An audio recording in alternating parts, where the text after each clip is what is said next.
Hello, everyone. Welcome back. We are now here for this is episode 4 of season 3. And we're so happy. Becca and I are here with Bill Henson. Hey, Bill. Yeah.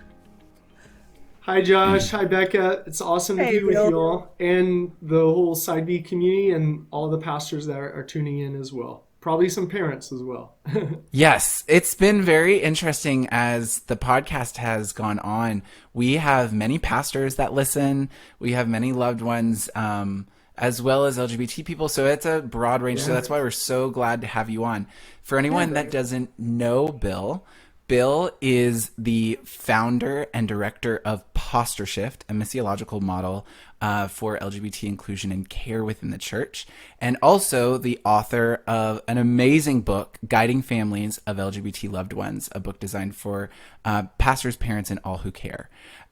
So it is a great book. As many of you know, I have been on the team of Posture Shift. I swear to Posture Shift, anytime pastors write into the podcast, the first resource they get offered is Posture Shift.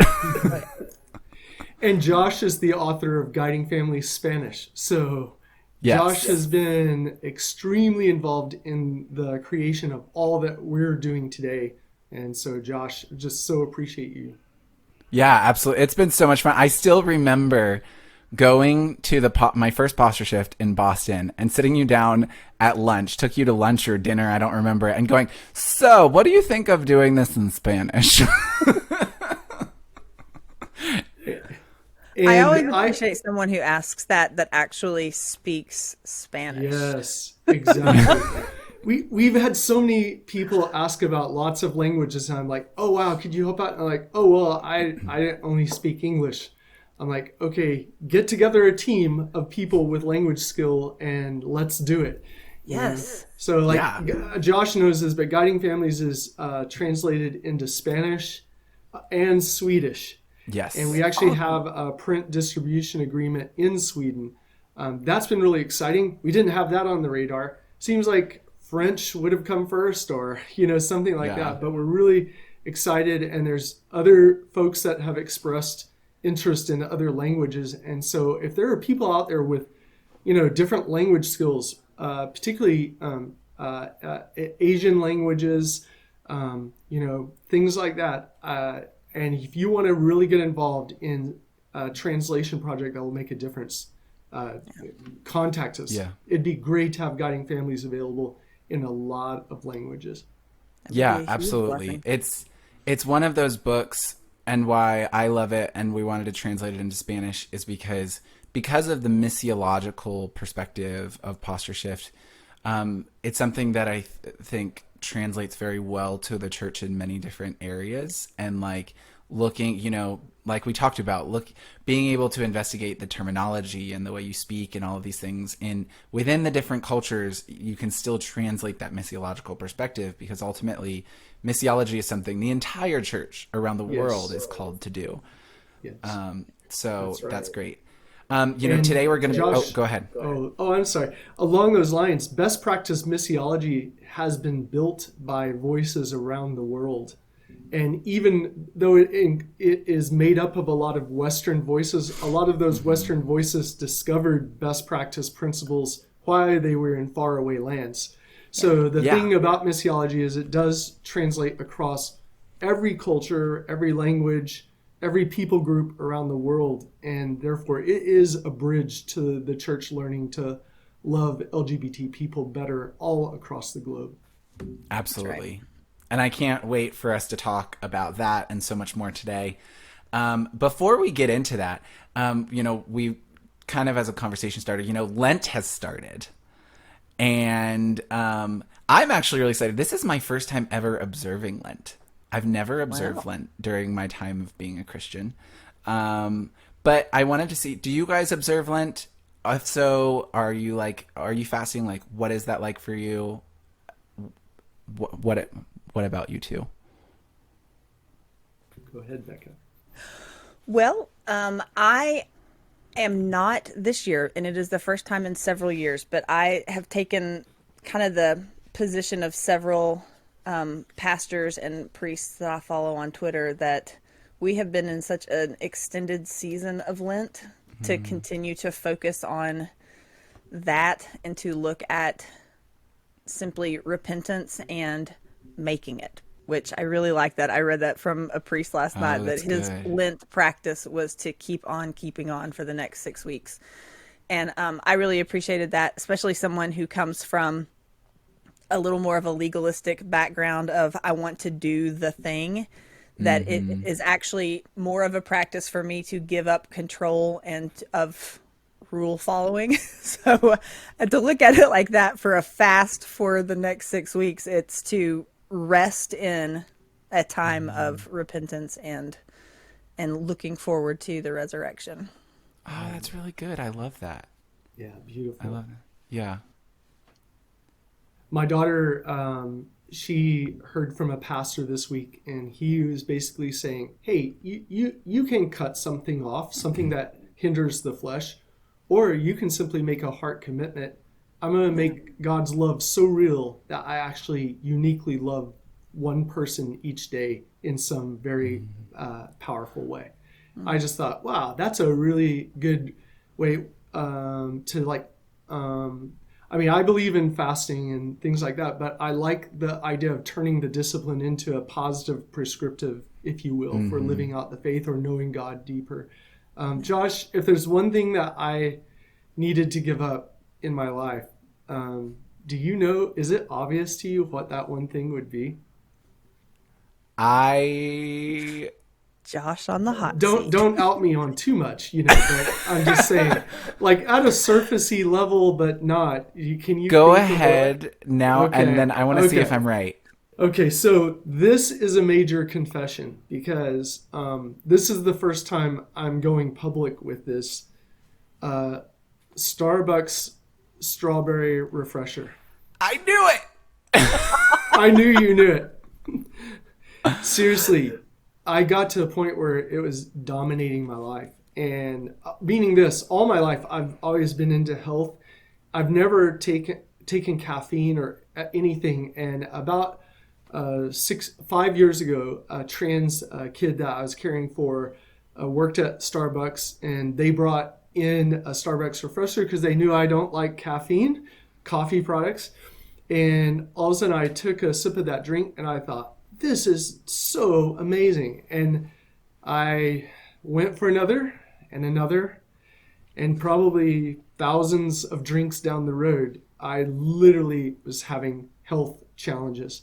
And I just said, I have to get a hold of this. It's actually causing anxiety, all kinds of stuff. So literally I am now 15 days into having my system clean. And honestly, it is freeing up. There are soul impacts of stuff like that. Like my whole being is more at peace, and I'm able to rest like in the scriptures or in prayer more easily without churning inside. So, I mean, it is surfacey, but not. I mean, it's had huge impact in giving that up. But the confession was hard because I haven't known if I can actually follow through. So now I'm kind of putting it out there. Yeah, no, actually, very ironically, the thing I've been learning more about the liturgical calendar as someone who's, even when I came to Christ, I never was involved in anything. I didn't even really know it. And also a lot more in Latin America, the liturgical calendar is a lot more connected to the Catholic tradition rather than the Protestant tradition. And because of feelings in between those two traditions in Latin America, I've just never really been involved. And I think it's really been getting involved in the Side B community. We're obviously getting to know more Catholics, but also getting to know Protestants that follow the liturgical calendar has been something that was like, wow, I can see if you go through it with intentionality and in a refreshing way, it can be so new and so like real. And so this has been something I've been wanting to observe the liturgical calendar for a while, but I've never really known where to start, especially when you're not part of a church that does it.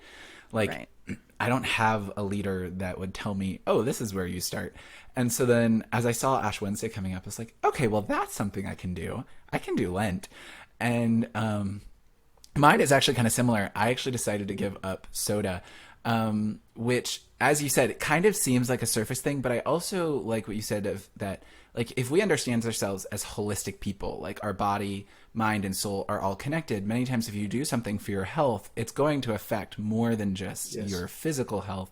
It'll affect your spiritual health. And I've noticed that even too, like when you feel healthier physically, many times that will allow an awakening even within your spiritual life too, many times. And so, yeah, that part of it, like, I totally understand. I totally get, like, oh, is this like a superficial fast? But I think in many ways, especially as me, who's someone who's never really fasted, I was like, let me start small. Let's start somewhere and we'll go from there.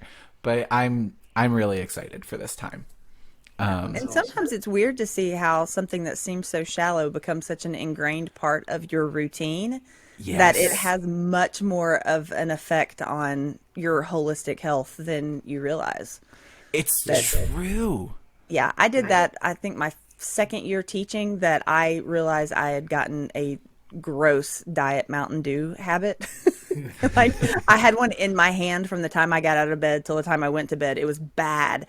And I was like, I have to stop this. And to realize how much of my habit of the day was built around like running to the fridge or doing this or doing that, and to say that habit has to stop, it makes you think about everything else that you do during the day. So yeah, anytime you get a chance to just change a habit, it makes you rethink how you have everything else ordered. Yeah, absolutely.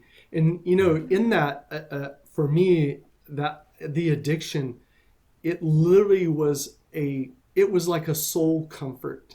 Yeah. Not a good one, by the way. I'm just saying, it literally would almost become like a sense of security to me. Yeah. Like, oh, I could be a complete person if I only have this, this taste or the feel of that drink.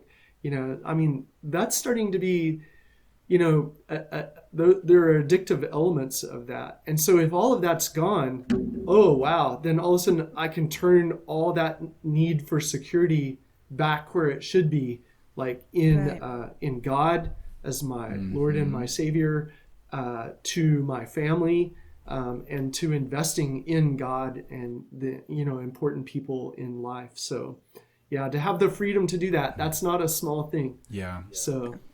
Yeah, absolutely. All right. Well, then I guess with that, we'll get into it. Bill, the theme this season is identity and inclusion. Two words that I think go so well with posture shift and guiding families.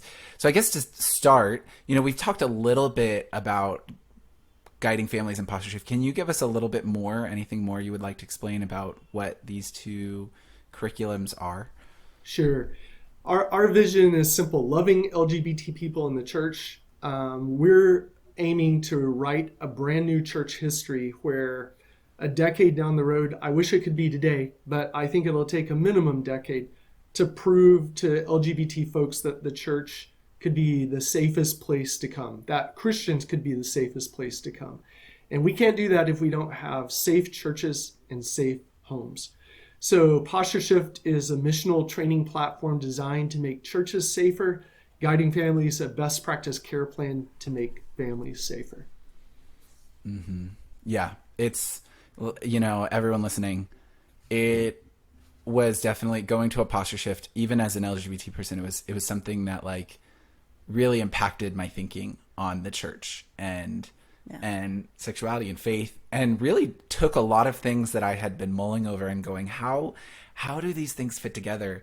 And I remember going to a posture shift going, oh, that's how they fit together. This is where the things all meet. And I think that there's just something so powerful that, like, many times we've talked on this podcast a lot about how like trying to talk about to people like pastors and church leaders about making churches safe for LGBT people. But I have found that helping pastors understand a missiological understanding that we are all missionaries and we need to approach this as the LGBT community as a people group. And when you can help pastors get that understanding, I've seen so many times it'll click where explaining it in another way never does. Yes. Josh, it seems so it seems so simple to think that, oh, surely God wants us to love people. Yeah. Oh, surely a condition for having a sense of belonging among us is not based on, some kind of, like, get in the box here and there. Oh, you still got a toe outside the box. Sorry, you're out. Like, instead of a posture of finding all these reasons to exclude, it seems like in general we would want to find a way to include people, to care for people well, to relate well and respectfully. Mm-hmm. But the fact is, for some reason, on matters of any kind of minority experience, whether it's race, ethnicity, language, or sexual and gender minorities, and even many women could say, yeah, and put us in there as well, in terms of we know what it's like to experience mistreatment in the church, the very place where it should be safest. So if we handle that all at the human level, it seems like it'd be enough, but it's not. Oh, but establish a missional bridge. All of a sudden, instead of, like I always say, instead of blaming people for being gay or trans, how about we turn the mirror around and ask, are we good missionaries to all people groups in our world, and particularly minority people groups? Because it doesn't matter how truthful we are. If we've got all the truth in the world, but we don't want to win people to Christ as much as God does, we are dishonoring God. We are not living out biblical truth if we are not radically loving people where they are. Mm-hmm. Yeah, that's such a huge part of just looking at things in the church, and particularly from my church tradition, my background, that being raised Southern Baptist, that idea of missions is like, that is the purpose of Christianity. We are supposed to go out, we're supposed to make disciples, and being able to look at it from that perspective that you help pastors and churches see really is a life-changing perspective on being able to minister to a specific people group. That often people in churches want to talk in a negative way about the gays or the homosexuals. When they make statements like that, they refer to us as this monolithic group of people, but they don't ever consider that people group perspective on an outreach, evangelistic, missions-based perspective. And being able to take that negative people grouping and to twist it back to use it for the glory of God is a huge part in being able to help people see that. I do a group on Tuesday nights. Well, actually, we're moving it to Wednesdays now, but a group of women who have just been broken in the traditional church. Their hearts have been broken for minority people groups. And so we've talked about the history of the Black church. We've talked about racism in America. And we spent all of January talking about sexual minorities in the church, how to minister, just no holds barred, question time for them. And I always have a list when I'm talking about issues of sexuality of, here are ministries for people to be able to look at if your church needs more training, if you have individual families. And posture shift is always on that list. And when I was sharing with the group, here are some organizations if you're looking for resources, curriculum, things like that. And one of the ladies in the group said, Posture Shift came to our church a few years ago, and it absolutely radically changed how I looked at gay and transgender people in my life and in my community. That she had always looked at it as, those are people that we need to help them get out of their sin. And she said this perspective was, these are human beings created in the image of God who need to know Jesus. Yes. And being able to take it as a sin or a lifestyle that was something that needed to be defeated in a culture war, she saw that change of, these are people who need to be ministered to. This is a missions opportunity. And that perspective from culture war to missionary was transforming for her. So being able to hear that just from somebody kind of out in the wild was really encouraging to me for the work that y'all do, and how that missiological key is so important to help people in the evangelical church understand what they get wrong and what they could be getting right very easily. Yeah, well said, Becca, and thank you for sharing that. That always means a lot to our team to hear that there's people that we don't even directly know, Right. but that have been impacted. One of the key principles in this is, when you look at missionaries who go into a faraway land, they have to pretty much die to themselves in every area of their life, their comfort zone in all kinds of areas, cultures, the way people interact, the way people show respect, the way people communicate, what they eat, how they eat, when they eat, how they work. Everything can be different. So the missionary is, being a missionary is not about coming up with a strategy of like reaching this other people, if you will. It's coming up with this posture of honoring a people group. So a lot of people say, oh, if we come with a missional platform, it might be othering people. Oh yeah, it very well could. So watch yourself. We've got to make sure that the missional approach is honoring people rather than othering them. And that's one thing that we build into the teaching with a lot of discipline. So you have to keep saying, look, this isn't going to make you a hero. It's the bare minimum essential needed to even have any kind of credibility in having a relational connection with LGBT people. And Exactly. it's a posture of, it's much more a posture, it is a missionary posture, but it's a posture of listening, learning, laying down our life for, rather than teaching and telling. Yeah. Yeah. And, connected to all of that, and like I said, with the theme this year being identity inclusion, two things that often are addressed in posture shift. That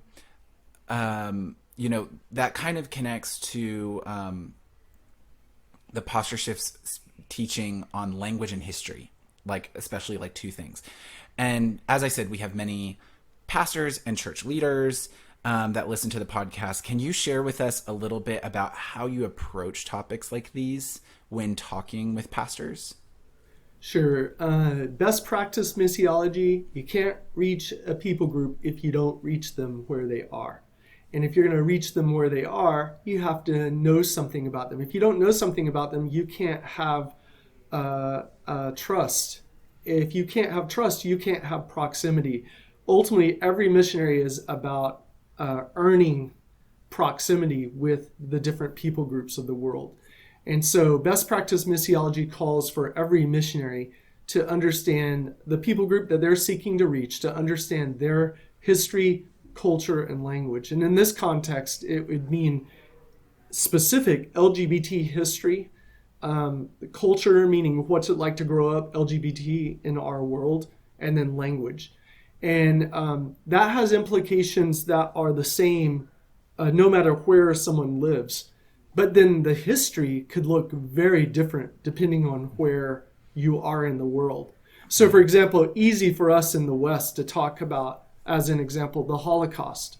And we often overlook the idea that the Pulse shooting is now part of history, stacked on top of AIDS victims left in hospice centers alone with families who had disowned them, for them to die alone because they were disowned. They no longer existed to families.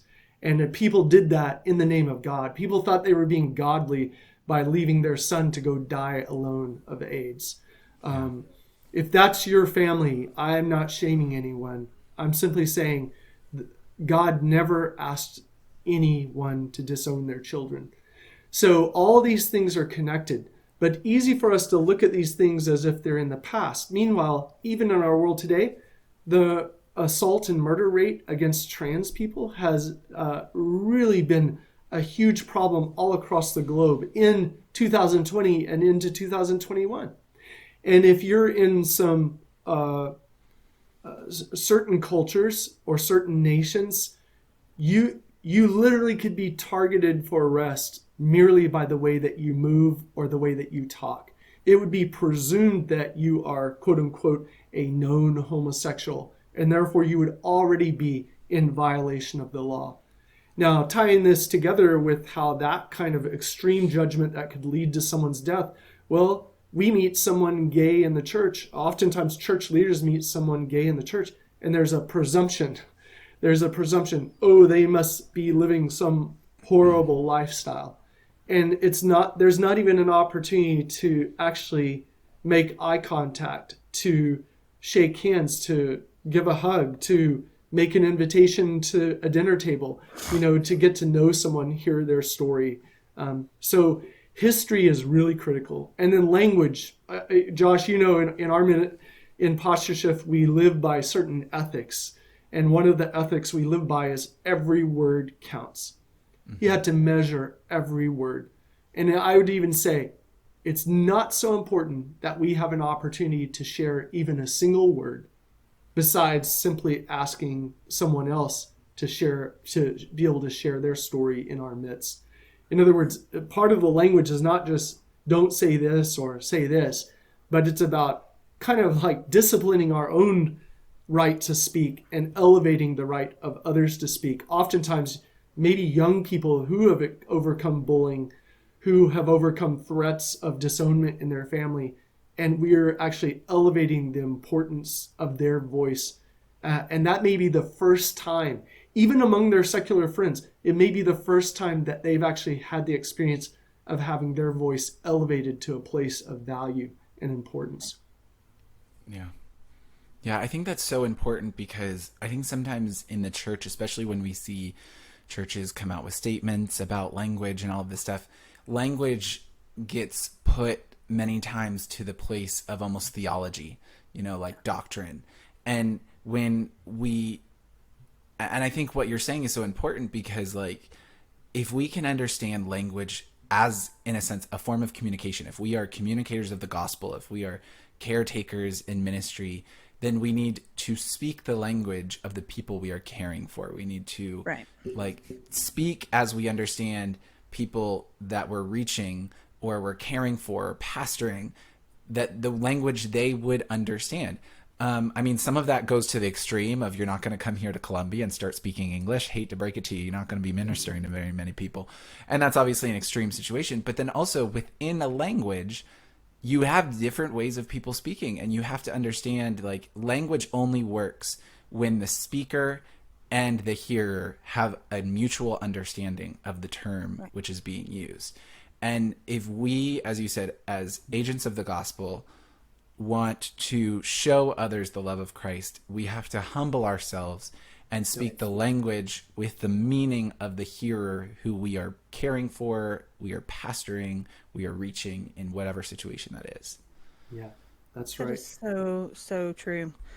Grant tweeted something similar to that earlier this week. I was going to see if I could find it quickly because it spoke to so much of that. Just a reminder to pastors, to people that are speaking in churches, but it was essentially, if you use the word gay and you are only speaking about sexually active people, you have missed a huge portion of how even your congregation understands that word, that you are doing damage to the people who are listening because you're making an assumption and you are passing on an assumption about gay people. And I was even raised with that thinking for so long was, well, I'm not gay because I'm not sleeping around. I'm not having sex with anybody. So I'm obviously not gay. And there was a delay in processing any issue of relationships and sexuality because that's how that word was always used. So understanding how language works in a culture is not giving in to culture. It's not, the church watering down its message. It's much more like Paul in Acts 15 when he's talking at Mars Hill, that he is using the language of the people that are there listening to help them understand their need for Christ. And being able to do that takes a lot of work on our part because we do have to get out of our comfort zones. We do have to learn a different culture, a different history, a different language. And that is a lot to ask of people who are very comfortable in their culture and their language and their history, because it's work that we have to do in order to be able to do that. Yeah, well said, Bekah. What's so humbling and scary to me? One pastor who otherwise loves people well, who actually speaks in kind of maybe a sarcastic or a mocking way, maybe not even intending to, but nonetheless says something about transgenderism or the transgender agenda or something like that. That one statement, it may have been an unplanned, accidental statement. That one statement ends up empowering an entire congregation of potentially hundreds of people to go into Facebook, to go onto Twitter, and to go into their neighborhood and community and entirely destroy the witness of Christ to gender minorities. That, in other words, there's power in our words, but that implies we have a huge responsibility before God to really be honoring in our language. Mm-hmm. And it doesn't have to be, oh, now I'm so afraid I can't say anything. No, I don't accept that. That's an excuse. No, we can learn, oh, if you're in a marriage, you know you have to learn language over and over and over again. And you know how like disrespectful language can damage even just a friendship, among friends or even among relatives. So just saying one single word or phrase can either empower people to go live out Christ in a very, very sacrificial way where there can be an anointing of God on that witness, or it can totally destroy the kingdom advancing in our world. Yeah, and like it's so true, and as you said, there's the language part, there's the culture part, and there's the history part. And many times I think when we're talking about identity, but when we're talking about inclusion, it's so important when we want to include people, when we want to include a people group, we have to know about their experience, their history, their like all of this. And so it's so crazy even for me, like as a person who has been in the LGBT community, has like had all of these different experiences. It's very funny that I actually learned quite a bit of my own community's history in posture shift. And I think it's because we don't learn it. We don't learn it in church. We're definitely not, we don't even learn it really in culture. Like, you don't learn it in school. And yet, there's so much that connects of the historical trauma that has happened throughout history that we don't even realize, but then puts layers on the ability to have inclusion in our church today. Yeah. Because now, like, I'll tell you, anytime I've ever had to go look for a new church to be a part of, there is a stress that just comes over automatically to go, I am really exhausted. I don't want to have to look for a church. I don't want to have these conversations all again. I'm worried. And then obviously it takes a while, even once you've had the conversations, to make sure you feel like you can actually trust the church, even after they've said, yes, we love you and we care for you. As an LGBT person, there's still that part of like, yeah, but when's the other foot gonna drop? Like, when is the other shoe gonna drop?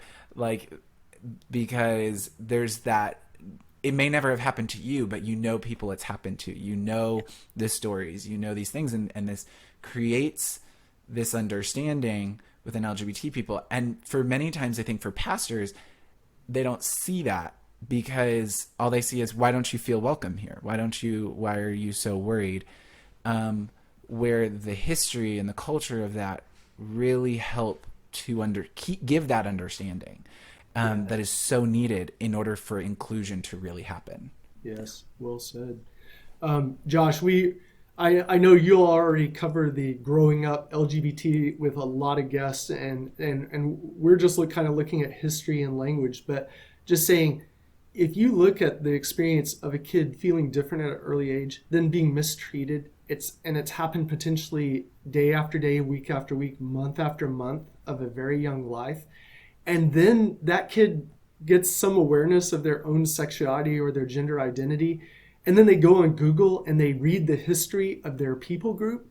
And they're not even thinking they're necessarily part of that people group yet. They're just looking, they're exploring, they're discovering, and they're finding out all the trauma that they've been experiencing in their everyday life. It's happened over and over and over and over and over again from people both near and far in their life, meaning risk, harm could come as much from within their family potentially as it could from the bully at school. That's a lot to overcome. That's trauma that's mapped into brain chemistry that kind of produces this thing in all of us, this anticipation of, ooh, will it be safe? I don't know. Why? Well, because so many times it has not been safe, Yeah.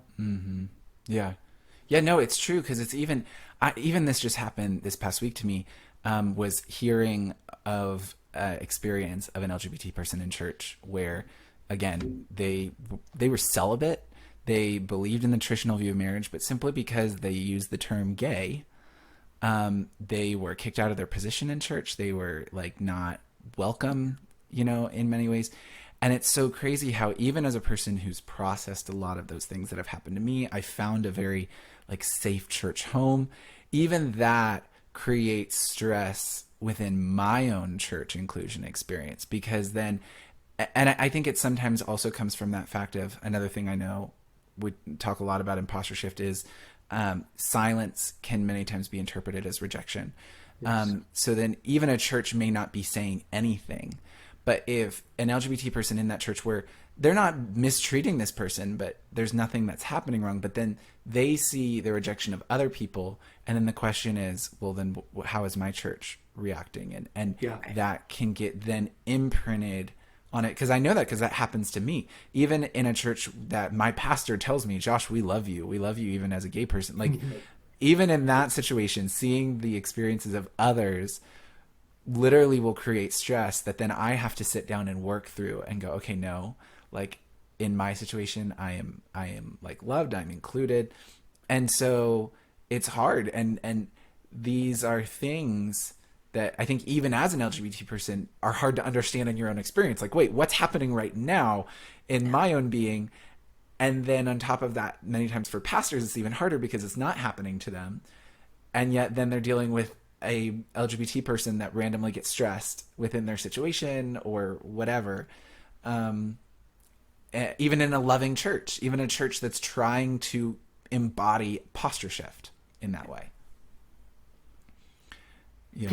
Pastors always say, when will we know that we've gotten there? And I say, oh, you'll know you've gotten there when you stop asking the question, have we gotten there? Yeah. Because, in other words, because of this trauma mark, that fear, it could be resurfacing in an individual's life because of one thing that's said by one person in a life group. And your church is loving, except when it's not. And so for minority peoples of all kinds of backgrounds, they can often, in fact, it'll be the very people that would say the worst thing that will tend to gravitate right to them. And, like, gosh, if that isn't just so sad. So we always tell churches, look, make sure you have life groups that are highly, highly trained so that that if there are vulnerable people, that that they can go to that group and they will be received well. If you don't have that in place, you're behind the curve, because the gospel is not going to reach this next generation if we don't have highly, highly equipped and trained life groups that can operate without pastoral oversight. In other words, the messaging of the church is not just what the pastor says on Sunday. Right. If that's bad, in terms of disrespect toward LGBT people, the whole game's over. But even if that is beautiful, but then you have life groups that don't operate that way because of a lack of understanding, a lack of training, then you're not going to be able to reach the next generation. And it's not just LGBT folks. You're not going to reach the next generation. So because younger people are not going to sit in a life group and hear, people talk disrespectfully about people of color or gender and sexual minorities. Yeah. I think that really connects well to, in episode 2 of this season, Darren Calhoun brought up like how, like you were saying, many times you'll find a church that wants to be loving, but they don't have a consistent policy. They don't have a consistent understanding of how to interact with these. And you might have two campuses that both think that they're interpreting the understanding of the pastor well, and yet they have two completely different policies and understandings. Right. And one LGBT person in one campus is being treated one way or included one way, and then another LGBT person in another campus is being treated and included in a completely different way. Yeah. And these things happen, and like a lot of that comes down to policy in many ways, having consistency. And, that kind of also connects to my next question, which was, like in episode 2 of this season, we've talked a bit about already in the season about the issues of bait and switch, in which churches are not being clear on their stance related to sexuality, marriage, and identity. And many times it's not even a matter of trying to tell a church what stance to have, but simply being clear on the stance that they have, whatever that is. And many queer people advocate churches putting their stance on sexuality on their website. We've also seen some of the damage that can be done, though, when churches or denominations make statements that are published without participation with LGBT voices, like the ACNA, the Anglican Church of North America statement that came out. Just wanted to get your approach. How do you deal with this with churches? Like in the issue of helping churches to not have bait and switch, to be clear on their stance. Like how do you help churches on this topic? Rule number 1, you don't ever write a policy without training. Yeah. In other words, it doesn't matter what you think you're saying.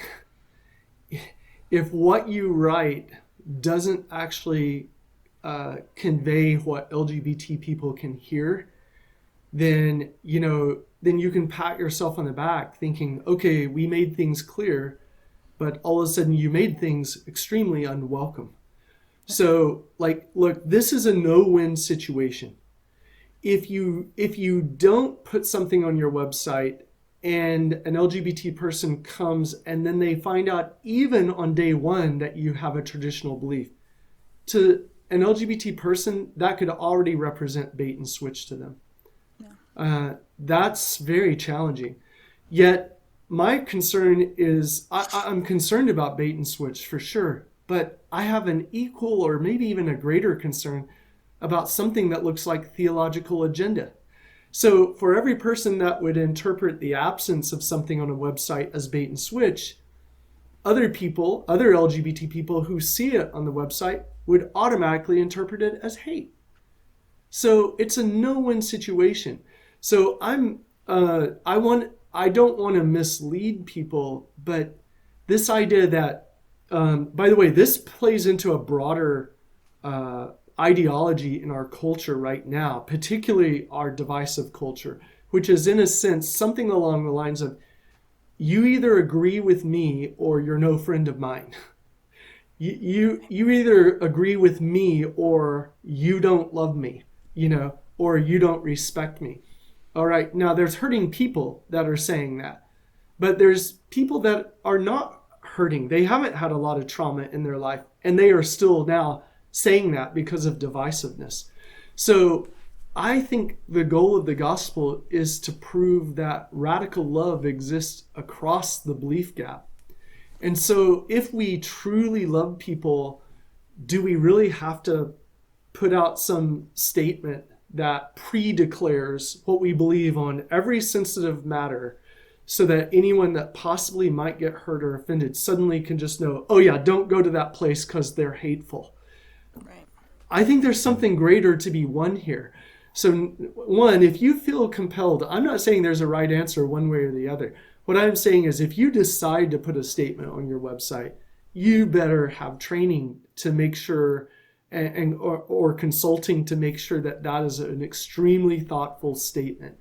And then if you don't put a statement on your website, and honestly, that's the way that I lean, then I'd say you have a tremendous responsibility to speak openly and honestly about your beliefs with a very beautiful posture. I'm going to brag about a church leader. Tim Lucas is senior pastor at Liquid Church, and I haven't even talked to Tim in maybe 3 years or something. But this is a pastor who has a deep commitment to traditional belief. His idea that we need to faithfully honor God is, he has a deep sense of that obligation. Oh, wow. You'd never know it from how vibrant he is in making eye contact and being genuinely curious about people and asking them honoring questions and putting his arms around people and making them feel welcome, literally welcome in his church. And like I know not every church can operate this way, but literally they will baptize people based on profession of faith because they're wanting to nourish people in their faith in Christ rather than finding all kinds of reasons to chop at the roots of faith. So there's just one church that is like, yeah, I don't feel like I have to pre-declare it on my website because we'll talk openly and honestly about it, but we'll also invite people into community. And one thing he did is he got out the pulpit one day and said, hey, if you're LGBT, I know you're here. I just don't know you. I want to get to know you. Come to a coffee hour and we'll have some desserts this Tuesday night. I'd love to get to know you. And he didn't know how many people would come. Maybe, like 10, 12, 13, 14 people. 82 people came. Wow. So, there are LGBT people in your church, and if you're safe to them, and if the gospel is real, then you might not have to pre-declare something that will scare a lot of other people away and not even allow them to experience what you have to offer. Mm-hmm. Yeah. I think there's a lot of wisdom in that every word counts idea. You don't want to put words and a stand out there so that it prevents you from ever having an opportunity to build relationships. So there really is a fine line in preventing that bait and switch of, oh, you're so welcome, and then people get involved and go, but wait a minute, there are all these caveats. Yeah. That having that thoughtful training of, if you are going to set up these requirements or this conversation with people who openly talk about being gay and celibate, do you have the same type for single heterosexual people? Like, are you doing the same things, treating people with equity and with respect and mutual honor? Is such a huge part of that. And that ends up being where people get tripped up in conversations in church of, well, if you're not asking all of your single people this, you don't really need to be asking your gay congregants this either. So that's well said. Just that thoughtfulness that you talked about is really the most important part of having somebody ask you tough questions to get you thinking about things that you wouldn't even know to think about, again, because it's a different culture. You don't know that you need to ask those questions. So, I appreciate that. And get this, if you put some statement on your website, think of it. It's your statement of beliefs. And it's like what you think of God, Jesus, the Holy Spirit, the Word of God, its inspiration, and all these very orthodox statements about a holistic faith. And suddenly you're going to put what you believe about gay people or gay sexuality on there. It's just very odd. But the other thing is, if you ever decide that that's not working for you, because it's cutting off an open door for people to come and explore faith, guess what? The moment you take that off your website, you'll have the biggest backlash internally you've ever seen. Because now people will think, oh my gosh, we're sliding down into compromise because we're not even courageous enough to say what we believe. I don't think the goal is to teach the church that we are brave and bold to put our beliefs on our on our website. Look, to me that just smacks of pride. We don't need more of that. We need sincerity, and sincerity can overcome. It can navigate the frustration that some LGBT people might feel in feeling like there's a bait and switch. Like, let's say it's even 2 weeks later that a gay person finds out about a church having a traditional belief. I hope in that 2 weeks they've been so radically loved and that they are cared after that discovery, during that discovery. That like if they run away, that there's a pastor reaching out to them saying, why don't you come have dinner with my family this weekend? Let's talk about how we hurt you. Like, I'm so sorry that happened. That's the last thing we would want to happen. And we want you part of our church. And I would love for you to be with my family this weekend. Come to dinner. Like, in other words, if we're really, really committed, we can navigate the feelings that people might have about bait and switch and really, really genuinely show that we love them. I know there are gay people that might decide, no, that's it. I can't be in a traditional church. I'm out of here. But what if that interaction meant that literally you established a friendship and now you all get together for dinner or for lunch every so often? And the gospel can go forward outside of them, being at your church. Why? Because you cared enough about people to foster relational trust. Yeah. I think it's one of those things where, as you said, it's a very delicate situation because, like, I see sometimes, like, with written statements, how because when you're talking about something that's so nuanced and so tension-filled, written words can sometimes have a hard time really conveying a lot of that. And and especially if, again, and I think this should never happen, if, like, as you said, if a statement is being written up and you haven't been trained, or like no one in your church that it like directly affects is being involved, like, then there's an issue. Like, if none of that, if it's all being written by your like straight male pastors that have not received any kind of training nor talked to any congregants that are LGBT, there is a big issue. And I think there's also an ability here for churches to get creative, because you do, like, if also at the same time, if an LGBT person can go to your church for months on end and never know what your church believes on these issues or what, then there's an issue, because then that is an area of people going, and I don't know what's happening. I don't know what this church believes, and it's being hid. And if you have to email this person to email this person to email this person to maybe get an answer, right, then there are issues. And so, and again, that brings up stress for LGBT people when they have to go through all of these hoops just to get a direct answer. Yep. And I think that there is ability for churches to be creative. Like, one, I can't remember which church it is, but I saw this church. If I find it, I will put it out there. But I saw one church that I thought was really cool. They had on their site, they had an area where it wasn't statements and it wasn't anything. They had sermons, like they had their sermon area, but then they had specific talks that they did on issues like racism and then sexuality and some of these things that they were like, these are issues that are like in the culture. Like, here are discussions that our church is having, and you're welcome in there. And then along with that, connections in there to connect with the church to talk more. Like, there are multiple different ways. There's no one way of being able to do this, but I think it's the way of being able to engage with LGBT people to make sure that we're inviting into the conversation, that we are included in the conversation, and that there is a clear understanding that LGBT people aren't going to come down the road and be like, whoa, I had no idea that this is what my church believed. We had a trans teenager purchase Guiding Families. Now, you understand, if we would have known that the individual buying Guiding Families was that trans teen, we would have given that trans teen a free copy.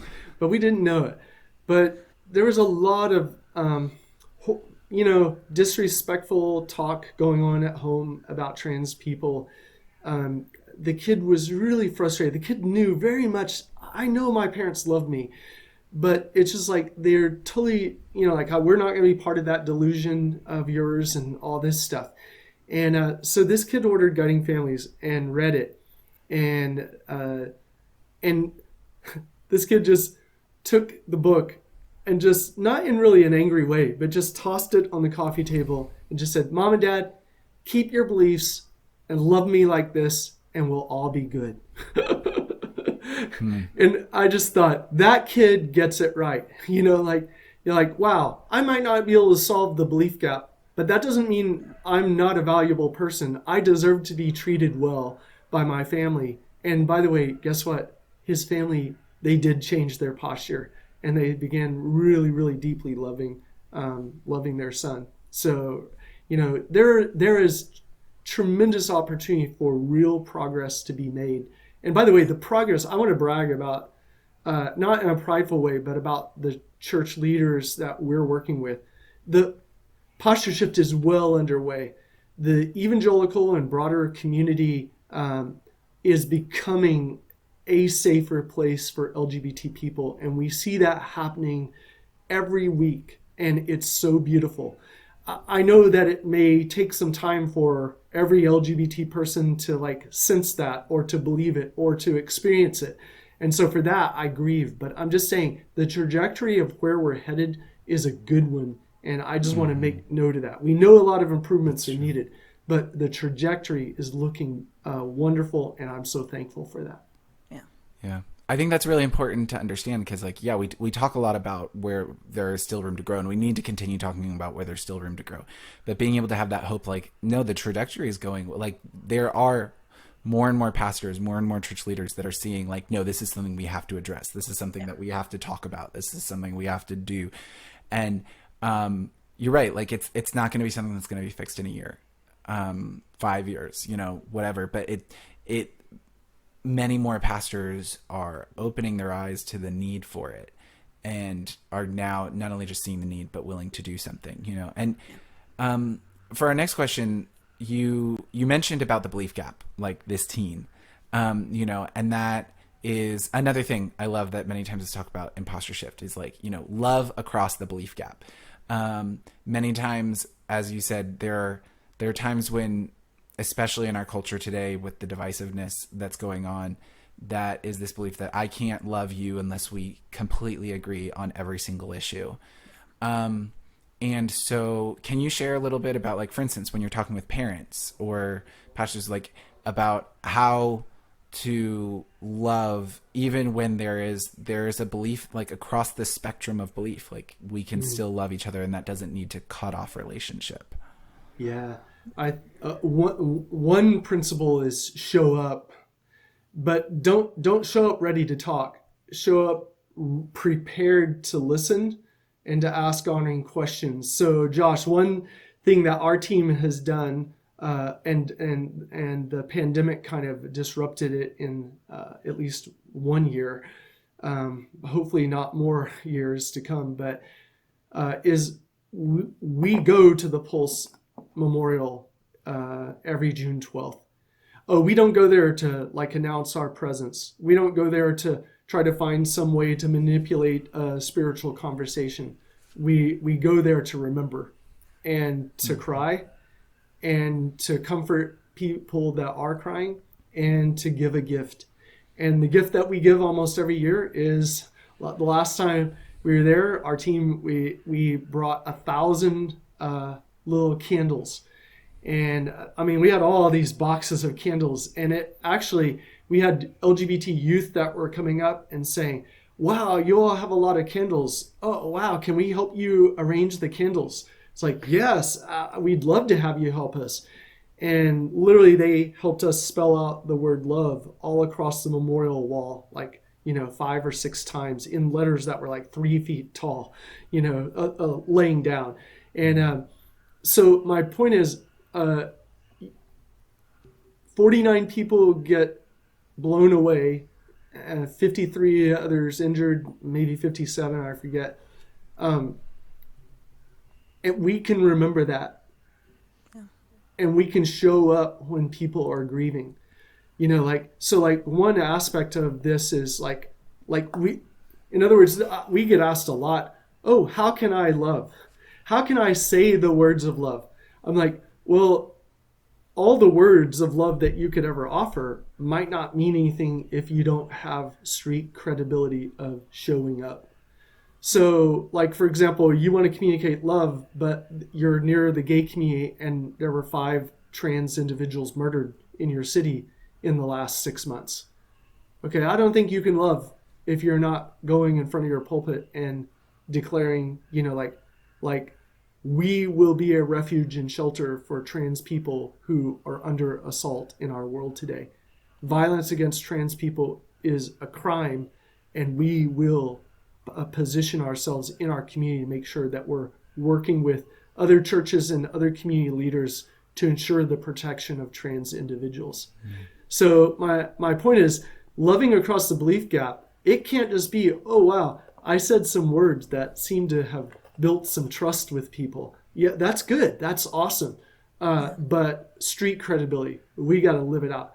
Like in our work, we have a Justice Initiatives Fund. Right now it has $10,000 in it, ready to go to paying for the living or scholarship expenses of young LGBT people that have been disowned by their family and have been lost their funding to college.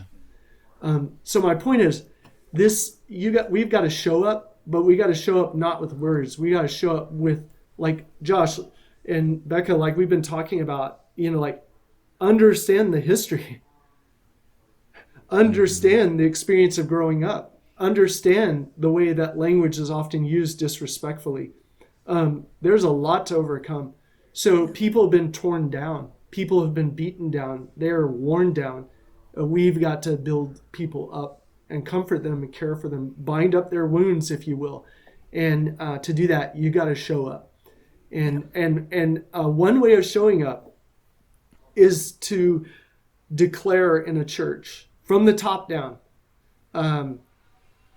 this community will not be a community where parents think it is godly to disown or reject your LGBT kids.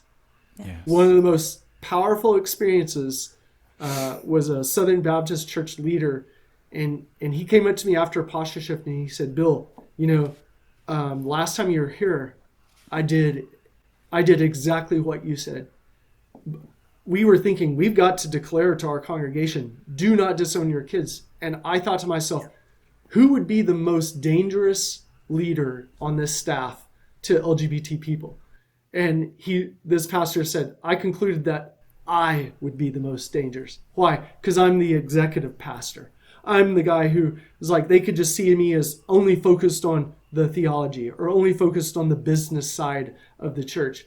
I decided I'll be the one to not just declare from the pulpit, but I'll go into every one of our youth groups and I'll say, this is going to be a safe and welcoming community for LGBT youth.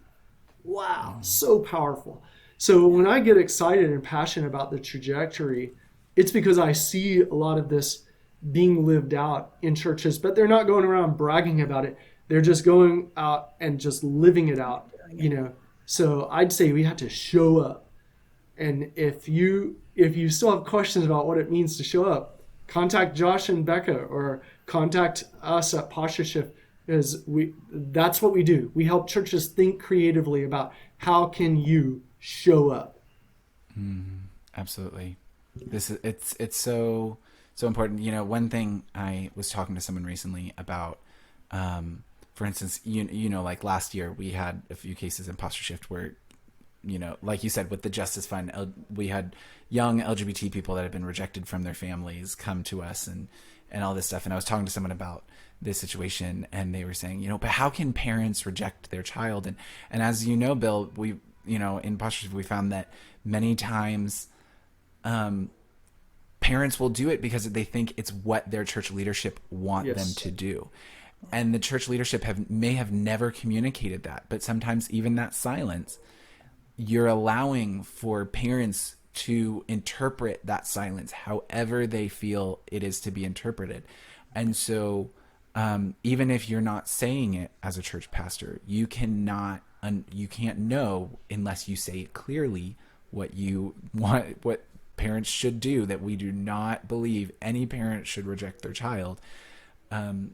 We can't know what that parent is thinking their pastor would want them to do.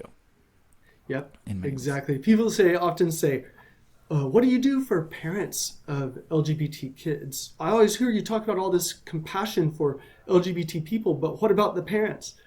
And obviously that's maybe a parent that is actually in a place where they're hurting, so I understand their frustration. But I say, well, we have guiding families and direct care calls and Zoom calls that we can help out. But I'll tell you what I do as a number one thing.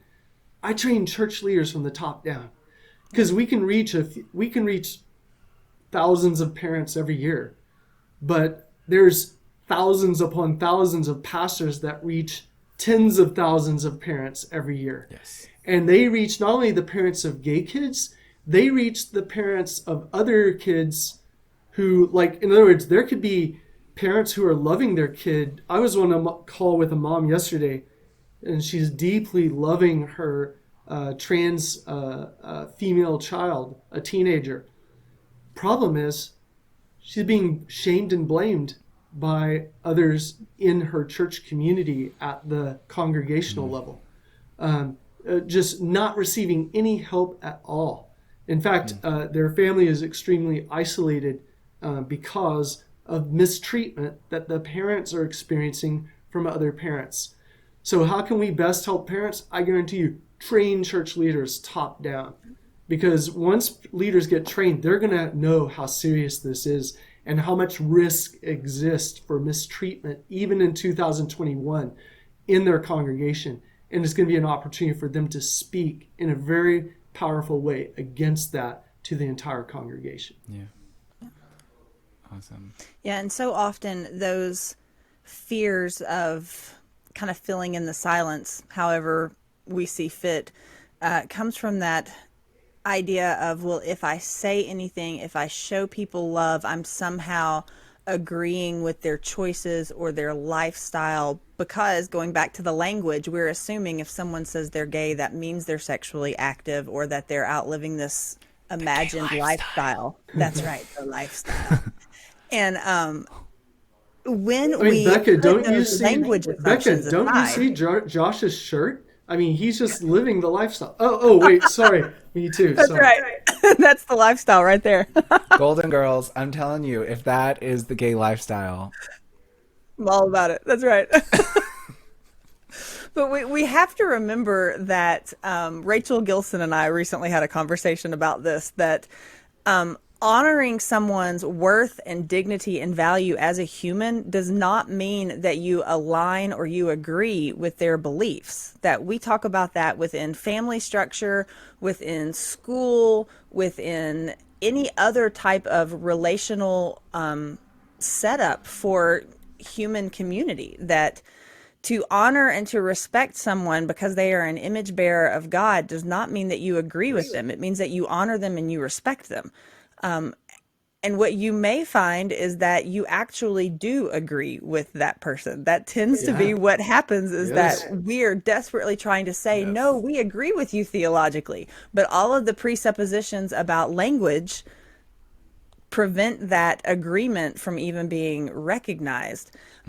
So really helping people remember and understand that treating a human being as a human being with worth and value does not mean that you are agreeing with them or heading down a slippery slope of liberalism. It means that you are respecting them as a fellow image bearer of God. And that's all it means. Yep. And if we can get back to that remembrance of the fact that humanity is what is foremost important as far as our connecting relationship. It's not following the law. It's not what we believe. It's not what denomination we're a part of or who we're attracted to. It's the fact that we are human beings. And God says, love one another as I have loved you. That very foundational understanding of love God and love one another would really help move this whole thing forward. It's not nearly as difficult as we make it out to be. If we can start with that and then work on presuppositions and differences of opinion and language barriers and all of those things. Just show love first and then work the rest of it out. Yeah, absolutely. Yeah. So sometimes pastors will say, hey, how can we go into the gay community and, like reach them, like, well, if you haven't turned the valve off the outflow of gay kids that are leaving the church, don't go into the gay community. In other words, always start at home, always start inside your church, build it up from there. And I'd say, probably spend a decade gaining experience before you'd think about going into the gay community. I don't want to put off missional work. If there's a opportunity that you're invited to, or you see that there's some damage done to some buildings after a storm in the gay community and you're able to offer resources, go do that. But I'm just saying, we can't help the gay community discover Christ if our own kids who are already in Christ are abandoning the faith because of mistreatment. Absolutely. And it's like, I have said this multiple times, pastors, if you have more than 100 people in your church, I am sure you have an LGBT person. They are there. If you don't know, if a pastor has more than 100 people, and even if they have less, but I'm just saying 100 people, pretty sure you have at least one. But like many times when pastors will tell me, oh, but I don't have anyone in my church. I'm like, well, they're there. They just might not feel safe talking yet. And that's an issue that needs to be addressed before you go out and try and do more. Because if the people that are already in your church aren't even wanting, don't even feel safe to talk about their situation, then that is an indicator of something being wrong. Absolutely. Right there. Yeah, thank you so much, Bill, for joining us. And this will not be the last time. We can't wait to have you on again, for sure. That's right. Thank you all so much for the invite. It's been a joy. Yeah, absolutely. So for people that are listening, like pastors and parents who might want to learn more about Posture Shift or Guiding Families, where can they learn more?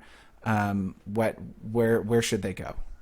Sure. You can go to postureshift.com or guidingfamilies.com. Ultimately, the resources you can get at both sites are the same. But particularly, we have our first virtual intensive coming up March 18th.